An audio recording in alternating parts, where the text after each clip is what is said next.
Now on Sunrise, Portland police swarm a North Portland neighborhood after reports of a man with a gun. It set the neighborhood on edge and ended with one man wounded and in custody. Plus, we're hearing from a Portland family still looking for answers after their 20-year-old son was shot and killed over a month ago. Your news starts now.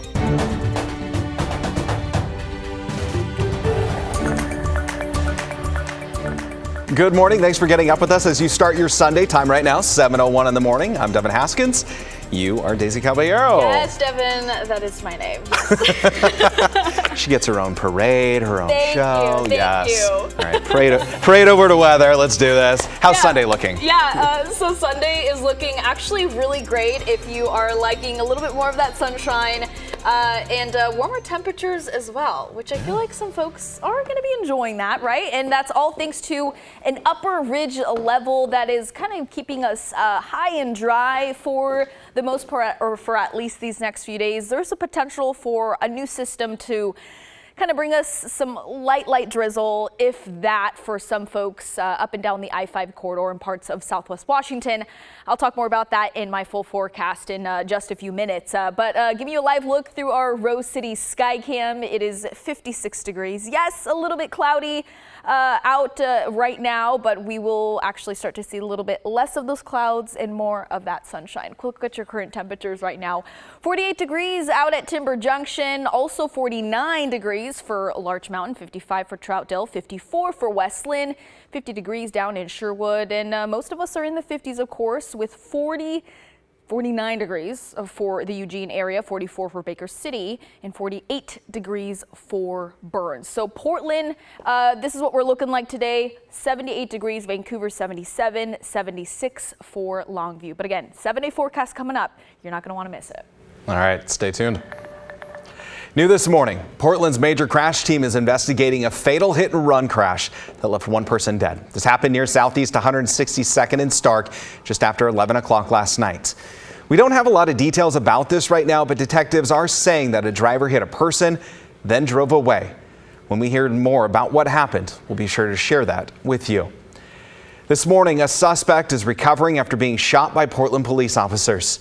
This was the culmination of a chaotic hour that shut down a North Portland neighborhood. Our Art Edwards has more on what happened.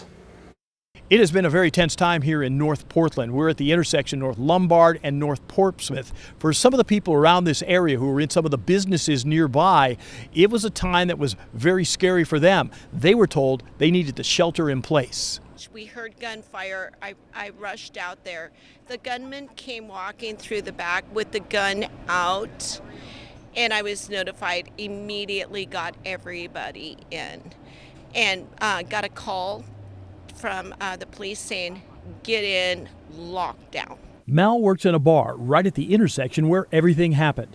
It started about 5:15 when police got a call about a man with a gun walking on North Portsmouth. Officers from the North Precinct responded and encountered the armed man acting erratically, going in and out of a nearby apartment and yelling at police. He would sometimes hide behind cars, but would not give up his weapon. One officer used a non-lethal round, another a lethal round, wounding the man. He went back into an apartment. Police sent in a canine and were finally able to take the man into custody and then rush him to the hospital. A Portland police spokesperson says the man is expected to survive. No officers or people in the neighborhood were injured. Tonight is just another reminder of the challenges we're facing as a community, as a city, that there are risks out there, that there are incidents that sometimes do require this higher level of force by the police. Some scary moments during a Cirque du Soleil performance last night after one of the artists was hurt. It happened during the 7 p.m. showing of Kuza out at the Portland Expo Center. The group says the artist was immediately taken to the hospital to be checked out. Their condition is unknown at this time. A driver faces several felony charges after causing a crash on I-84, which sent 3 people to the hospital. This happened early Saturday morning in the westbound lanes near the Airport Way exit. Gresham police say a white Mercedes was racing another car, then hit a third vehicle, causing it to roll over. The driver fled the scene, but was later arrested and booked on multiple felony charges. A local man's family still looking for answers more than a month after their 20-year-old son was shot and killed in a Portland park. As part of our More Than a Number initiative, Sydney Dorner spoke with the victim's mom as she pleads for more people to come forward. It's been over 40 days since Asher Mendez's death at Selwood Riverfront Park. His mother says he had expressed concerns of feeling threatened in the weeks leading up to his death. Luis Rodriguez gave birth to her son Asher Mendez in Hawaii. Yeah, I'm hungry. Back in 2003. Respectful to each other. You learn that from a young age. Caring, and I mean, the word aloha, that's what it was like there. They moved to Portland when Asher was in 5th grade. She says that was the point his life took a turn. He eventually kind of got into a group that wasn't the best choice in friends. By the time he was 20, he decided to start a family. Precious baby. Mendez and the mother of his child battled with homelessness. They landed an apartment, then his ex-girlfriend decided to leave one night with their son. And he woke up and they were gone, and that was in May, and he hadn't been able to see the baby since. He tried and he tried. He was heartbroken.